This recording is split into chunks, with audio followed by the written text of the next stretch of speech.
All right, greetings, DET 42. I'm Cadet Hernandez, the Public Affairs Recruiting Officer, or the podcast guy. And today we have Captain McNatt with us. If you'd like to introduce yourself, ma'am. Hi, Captain Heather McNatt. Do I go ahead and... Yeah, let's just dive right into Okay. it. So, as you were saying, Captain McNatt, also introduce your AFSC and where you're from. AFSC is aircraft maintenance. I grew up in South Texas, so Brownsville.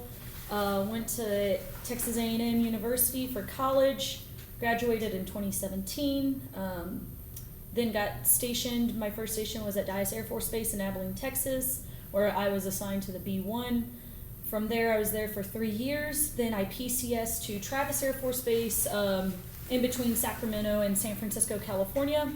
Was there for 2 years. Applied for special duty. Wanted UTSA as my number one option and got it. So that's how I ended up here. Well, we're thankful that you can have us here. Seems like you've had like a long career, many different bases and stuff. So to kind of understand that, why did you join the Air Force? What brought you into going into A&M and then joining the Corps? And we can talk about your experience at the Corps as well. So I think for all of us, we're kind of looking for a way to pay for college, right? That's going to be my basic answer, and I'm a firm believer of you always end up being where you need to be. Exactly. Me too. Your path, if you go with the flow, your path paves itself. So received a scholarship, went to A&M. My mom said, do Air Force ROTC because your grandfather was a lieutenant colonel in the Air Force. I didn't really know him that well, but chose Air Force. I did train as Navy Marine, so I was considering Marines at one point, but glad I chose the Air Force, and I ended up being where I needed to be. Yeah. Glad to hear that. And how'd you get here, and why this assignment? So you chose this for a specific reason, and what was the reasoning? So my family is still down in South Texas. I have a younger sister who is special needs, and she is my world. She is my rock. So I wanted to be a little bit closer to family, but sometime along college when I was still pursuing nursing, I was actually looking at transferring to the UT Health Science Center here in town. From there, I would have had to take prereqs at UTSA. So there was always kind of UTSA in the back of my head. Not only that, being here in San Antonio, I've been wanting to be stationed here for a long time. And there's no active duty aircraft maintenance here for me. So ROTC was something I've always wanted to do. There's this awesome thing that the Air Force has created for officers called special duty assignments, where you can apply, and it's essentially a board. You apply and see if you get selected. So you talked about wanting to come to San Antonio. Is it the culture, or is it the people? What kind of drove you to come in here? This is going to be the generic answer, but growing up in South Texas, Mexican food. Oh, I yes, love my authentic Mexican food, and everybody's like, but you're not Hispanic. I'm like, I know what we don't care. I grew up in the border. Yeah. I know what I like, but culture, diversity. There's so much diversity here. Opportunities. Yes. And also opportunities for my husband as far as jobs. So it just all kind of aligned perfectly. So what I'm hearing is you like Mexican food. It was enough for you to move over here. And I'm not talking about Tex-Mex. I'm talking about legit street tacos. Mexicano food. Yes, I can't say it because I don't have the best accent for it. I don't speak Spanish either, but. So are you currently pursuing any higher education? I am actually. I've already got my master's degree, but I am looking at doing another master's degree in computer science from Troy University. I do have to take a couple of undergraduate courses because I was health, but I am actually. Okay. And are you willing to elaborate on that? Like a specific degree? Computer science. Master's in computer science. Okay. Yeah. Okay. So you're a techie. Not really. So my master's currently is in human resources. So I've gone from health to human resources, and now I'm pursuing computer science. I've been wanting to try something to challenge me a little bit more, and that's definitely one way to do it. Computer science. Yeah. So we shall see. To add on to that, any personal hobbies that you sort of participate in to take the stress off of your life? I absolutely love working out. That is, fitness is so important to me. Kind of as the boss said at PT this morning, it's a pillar that needs to be important in your life to have mental stability and everything like that, and resiliency, kind of all tied in one. But running goes along with fitness. What I actually do love is woodworking. I like to build a lot of stuff. I kind of picked up that hobby before 2020 and kind of just went with it. But yeah. Oh, okay. And where do you see your career path after you leave DET 842? So, I was assigned to C-17s back at Travis. That was my main airframe. However, I also had diverse experience with a C-5 and KC-10. I will potentially go back to Air Mobility Command to continue doing maintenance. Where I would like to go is Charleston, since C-17s are there. That's a place I've been wanting to be stationed. But honestly, wherever the Air Force will take me.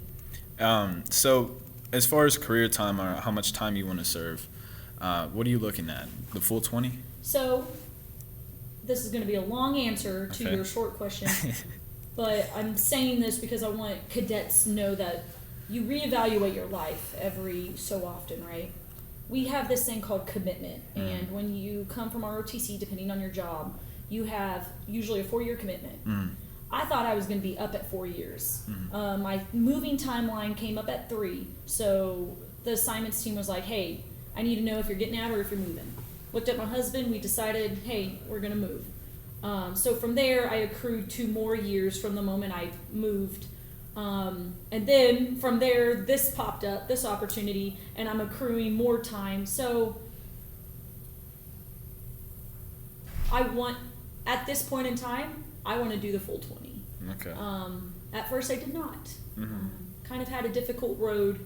So that kept making me change my mind. And as new opportunities come up, I'm always interested to see of going to a new base and seeing if my leadership or the people I'm surrounded by will be a little different. Good to hear that. I'm very glad to hear that. Can you tell us a little about being in maintenance, sort of to elaborate on that? Like, what'd you do, the day-to-day, and what was the culture like? I know it's the culture can be different at like every base, but if you could explain your best experience with a specific base that had a culture that acclimated to you. So day-to-day, the day-to-day you don't really get to dictate because it all depends on what fire you have to put out that day.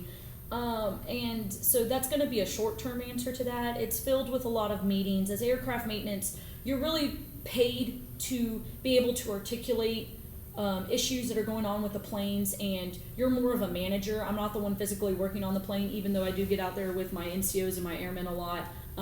It's just fun also to get out of the office. I'm not a desk person, so this is a new experience for me at this job. When it comes to culture as far as maintenance, operationally focused. So if there's rated individuals out there who, let's say, y'all don't make it through, maintenance is such a great alternative because you are on the flight line. You're the ones that own the plane. You are the one directing what is happening to the planes. Pilots don't own the planes, fun fact. Maintenance does. So they got to go through us in order to cooperate and schedule the aircraft flying schedule for that time period, depending on what you look at. Kind of back to your second question, culture, hard workers, grit, man, make you proud, stubborn too. They are stubborn. But throughout my time in maintenance, I've always realized that I get along with my enlisted more than I do sometimes my peers, only because my peers sometimes always had a blinders on, and it's like, how are you expected to know what you need to know if you aren't trusting your people that are out there? So it's really important to make those connections and workplace relationships with your, especially your senior NCOs and your NCOs, because without them, aircraft officers were nothing. Right. We know nothing. Our enlisted are subject matter experts on that plane. They hardly move from different airframes depending on how high up they get. So I need to rely on them to tell me what exactly is going on with the airplane. There's so many different systems. There's so many different things that incorporate a plane. It's not as easy as knowing like what a car does. So much more complicated. complicated. So Yeah, maintenance does sound a little bit complicated. it is. It's tough, Yeah. but I've always liked a challenge. So Yeah. You had do you have like a specific assignment or base assignment that you absolutely just like loved? And if so, could you elaborate on that experience that you had, that specific assignment or base? So they always say your first love of an airplane will be your first one. I am a diehard B1 lover. But base-wise, I think Travis was my favorite when it comes to a mission. Air Mobility Command is a different beast in itself, and Travis Air Force Base being the primetime West Coast mobility base. Think of a map, and everything in Indo-PACOM and almost everything on the eastern side of the world where California is at was going through Travis Air Force Base. It was going on our planes.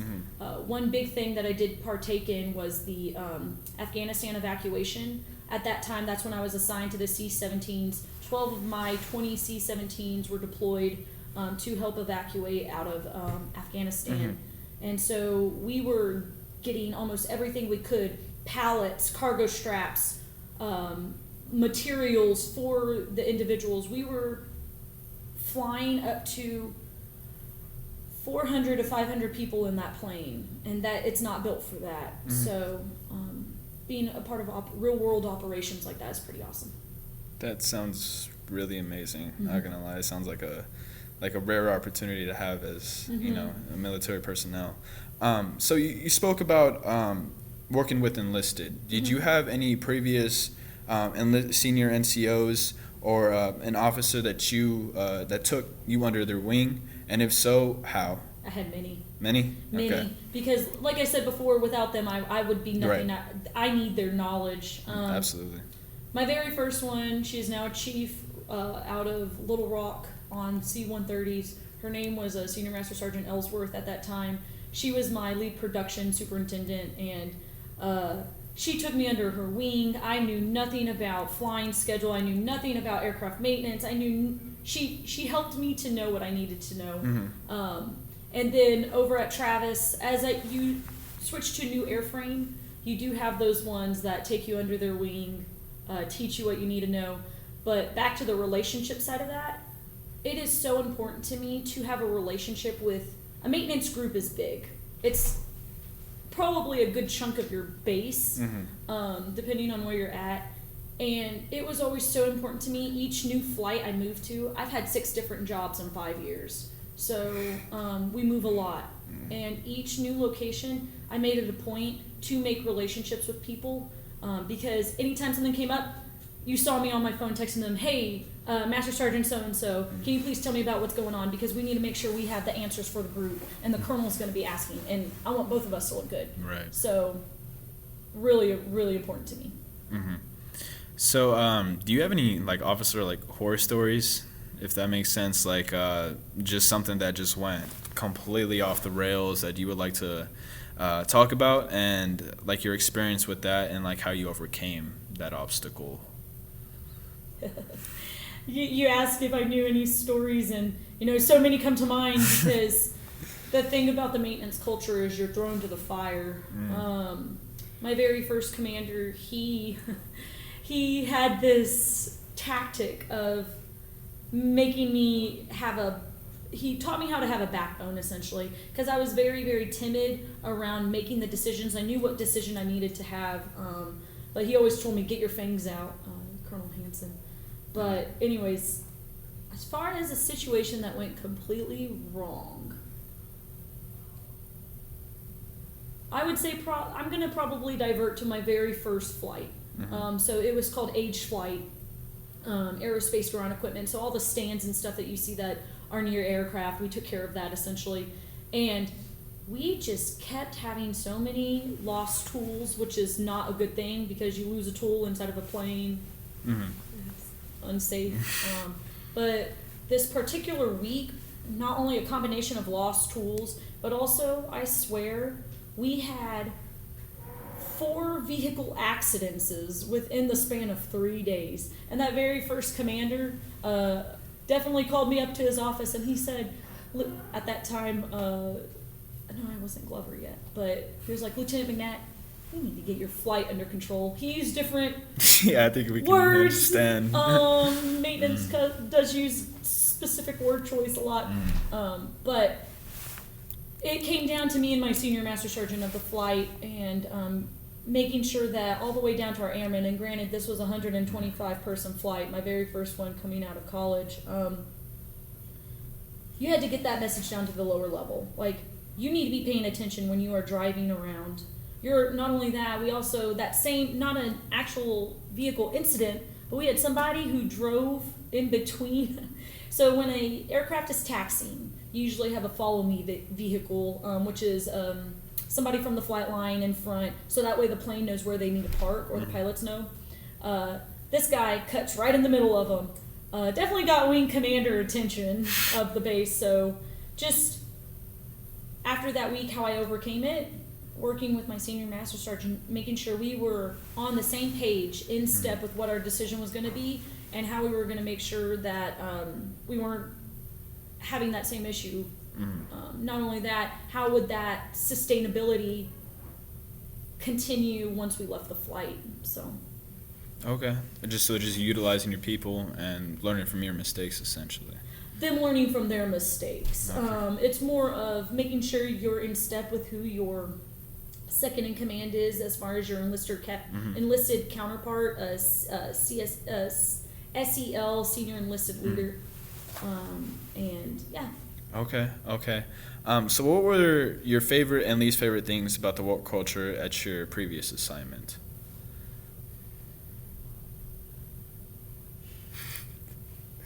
Is that a tough question? Because we can move on. So with that, I think the biggest thing with any base is you don't get to choose who your leadership is. You don't get to choose who you work with. You're thrown into a team, and you got to learn to be dynamic. So one of the toughest things I've had to learn is being able to still be the professional and the person that I know that I am. Y'all have heard me in the hallway. I'm loud. I laugh a lot. How am I going to keep that from day to day when I'm working in a tough situation? So the word resiliency, I always thought it was some frou-frou kind of word. I'm like, I'm tough enough. I don't need to be resilient. I got resiliency in me. When you, hopefully, a lot of our cadets don't go through this, but when you come to the path in your career where you're like, I don't know how much, or I don't know how I'm going to get out of bed every day because I am just losing that motivation. When you are at your lowest low, resiliency is where that's going to come into play. So I'm kind of being very vague with that. But at my last assignment, there were just some difficult situations, and a lot that I even felt like I wasn't qualified for or qualified to handle, but yet my leadership chose me for that position or to handle that situation because they believed I could. And I did, and at a cost, I had to find my resiliency because I wasn't just always the tough one as I thought I was. But yeah, does that answer your question? Yes, ma'am. So it's more so finding and knowing yourself and finding that resiliency, finding out your why to help push you through the difficult times, just based on certain circumstances that are maybe out of your control, right? So I think that at some point or another, I would think you would agree that every lieutenant or every senior NCO is going to have, it doesn't matter of rank, they're going to find that tough time in their life. So it's just finding yourself and then figuring out that why to push through. And sometimes you're going to think you know yourself, and then you get challenged with something that, and it may not, you may have even handled things tougher than that. But just for some reason, that period in time, something is just different, and it's not as hard as other things you've been through, and you may know yourself, but then you find having to reevaluate who you truly are. And I think at the end of the day, as long as you're just trying to be a good person, if you're seeking motives, if there's something else that is driving you towards something and it's selfish and self-centered or competitive in a negative way, that's when you need to reevaluate what you're doing. I agree. I 100% agree. So we're going to kind of change gears to DET 842 a little bit. Okay. When it comes to working with us as cadets, Mm-hmm. what's the greatest piece of advice your predecessors have given you? So, I don't know if the best advice that they gave me back at when I was in ROTC was listen to your senior NCOs. Mm-hmm. However, that was the best advice, but there's a but to that, just like anything. And not every job has senior NCOs like that, so it's not one size fit all. I think also you need to be able to be intuitive with people's personalities and know what right senior NCOs to latch yourself onto, or that may even be an NCO or even airmen. I think a lot of the times my airmen have taught me just as much as senior NCOs have. Maybe more about life skills, and my senior NCOs were more of the technical experts as far as maintenance goes. But my best advice is listen, no matter what job, listen to your people. If you're rated and you have 4 lieutenants under you, listen to them. Guide them.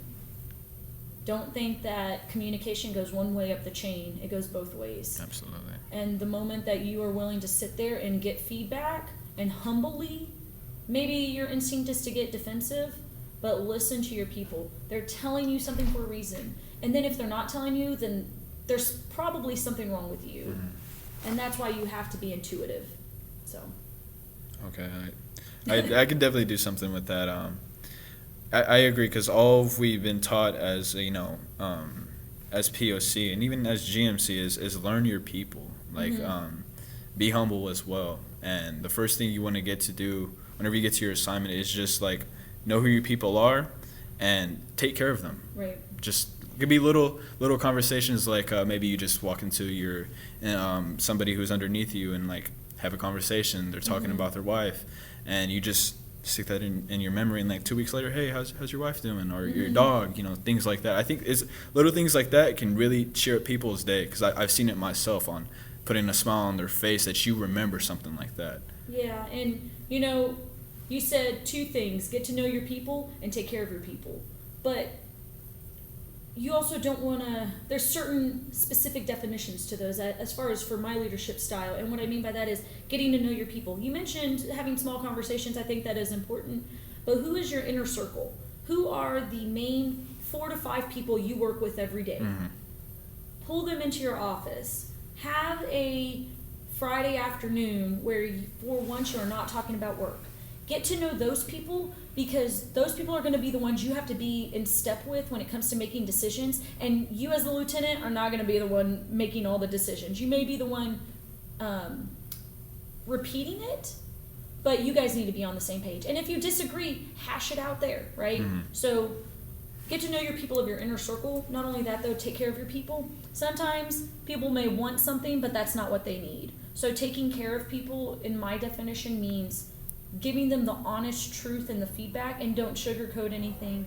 You can say anything really in the world as long as you have tact and you have the person's ear who's your audience. So I agree. So back on the topic of DET 842, when you came into the detachment, what was your first impression of us?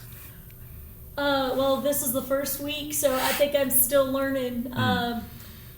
No, so out of the short recruiting events I've had, I am extremely impressed with everyone that I have come in contact with. I'm still getting to know you guys, but let me tell you, the majority of them have been AS200s, and they have been impressing me. That 200 class, they got their game face on, but they also got a lot of good head on their shoulders. A lot of them know what they want and where they're going, and this thing called the Air Force is something that's really on their mind. Still getting to know the 300s and 400s, but I've been very, very impressed. Y'all have a lot of pride and a lot of grit. So That's what we're known for, man. Yeah, so it's great. So you spoke on culture as well in San Antonio. So I assume that culture kind of like correlates with San Antonio and DET 842 a little bit. Do you see similarities? What impressions do you have of us on our culture? And So define culture a little bit, because culture could be ethnicity, or culture could be the morale within the unit. So what exactly do you mean by that? We could talk about both a little bit, but as just cadets in general, I guess our energy, if you will. Okay, so a little bit on the morale side. I think I'm still filling that out because this is besides this morning, this was the first time I was able to spend time with you guys as a whole. I can see that you guys are definitely motivated as far as the sprints this morning and the cheering each other on, which was a kind of a different environment than I had because Air Force ROTC was always the relaxed environment, a way to not be yelled at every morning.